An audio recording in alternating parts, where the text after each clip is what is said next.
County Commissioner. So, Bwana County Commissioner, we are just going to present our petition to you. This is a message that the Nakuru journalism community is joining the Kenya Media Sector Working Group from all over the country in passing this a petition to the government. And this petition is themed that journalism is not a crime and journalists' lives matter. So the Nakuru journalism community, together with the Kenya Media Sector Working Group, which is a partnership of media professional associations and stakeholders in the country, dedicated to defending and promoting media freedom, independence, quality, and ethical journalism. As an umbrella organization for all media organizations in the country, all journalists and human rights defenders wish to condemn attacks and harassment targeting journalists and all threats to media freedom as guaranteed in our Constitution, specifically in Articles 33, 34, and 35. We demand and respect and declare journalists' lives matter because we are not criminals. Today, we have appropriated our right as citizens and professionals to gather and express our anger over police brutality against journalists, threats to shut media houses, and other primitive strategies by state organs and agencies, politicians and their hirelings, bent on curtailing the hard-won freedom of expression and the media. We abhor what is now a systematic slide into the dark days of media gagging during the single-party dictatorship. We therefore demand immediate action on the following. Number one, accountability for illegal shootings, beatings, abductions, and harassment of colleagues in the last few weeks, the details which are in the public domain. We demand the prosecution of rogue police officers for crimes against journalists and innocent protesters. In Nakuru here, our colleague Catherine Wanjeri Kariuki, who works with MediaMax, was shot approximately a week ago. Assurances for the safety of all journalists working in the country in the wake of brazen threats issued by state officers. Number three, cessation of veiled threats issued by Communications Authority and other state agencies which have created panic, thereby threatening media freedom. Number four, gazettement of all duly recruited members of the Media Complaints Commission and assurances that the Ministry of Information, Communication and Digital Economy will cease interfering with the independence of media institutions. Number five, immediate payment of pending bills owed to media houses, including cessation of use of state ads, that is advertisements, to stifle media independence, and the scrapping of government advertising agency. Number six, end media censorship. Number seven, ensure unrestricted access to information. And the last one, restatement of the government's commitment to the rule of law in the country and specifically to media freedom. We have issued this petition today, Wednesday, July 24th, the year of our Lord 2024. Yes. And we continue saying, we are not criminals. We are not criminals. All right. Thank you so much. So allow me to hand over this petition to you, Bwana County Commissioner, as the representative of the national government in Nakuru County. Thank you so much. So now you can respond to some of these issues or even just acknowledge that you have received the petition. Yes. Good afternoon. First of all, I want to thank all of you for the step that you've taken to air your voices.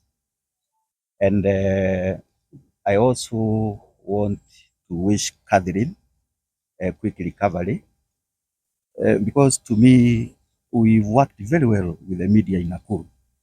I see Catherine's case being a bit isolated, but we've left IPOA to handle that matter. They have requested the officers who are there to do statements, and I believe that Catherine will get justice. I've received the petition, and I want to assure you I will forward the petition as a government representative here in Nakuru County. Some issues I have seen them, they are ranging from some demands that you have from the government, as well as the freedom of expression by the media. I want to assure you, because in the media and government, we have come from far, if I may say. We've opened the media space very much. And I think as a government, what we need to do is to maintain that relationship, because you are voice, you are not criminals. I don't believe you are criminals the way I know you. And therefore, we've all the responsibility to make sure that you work in an environment that is free and fair. So get my assurance, and if there is any issue that you want to engage me on, I'm free to do it, and I will forward the petition so that the government can look at the issues. But I want to assure you, in Nakuru, I don't expect to do any other issue that we are antagonizing you. What I would like to tell the persons who are demonstrating, I believe we have avenues to discuss some of the issues. Some are very pertinent, and others require us to reason out. And therefore, I don't wish that the much we've done in terms of infrastructure and development and other issues, that we shouldn't destroy it. Remember, we don't have any other country. We only have this country, and I don't think we want to go outside to live in other countries. We needed to team up and have a country that is better, secure, and a country that we are talking, listening, and asking questions is very important. And therefore, I want to encourage that in dialogue so that we can continue working together. So get my assurance with the other teams. Thank you. A quick question. You are live on NTV. This is Ruto. We've seen police walking or roaming with vehicles that have covered number plates. What are police hiding? Well, those are operational issues. I may not be able to tell you. I don't know, because I've heard you mention, but I don't think we are doing it in Nakuru. We've seen a couple. We have videos, we have pictures of police vehicles that have sealed number plates. So what does that portend for our security? And as media, are you trying to hide?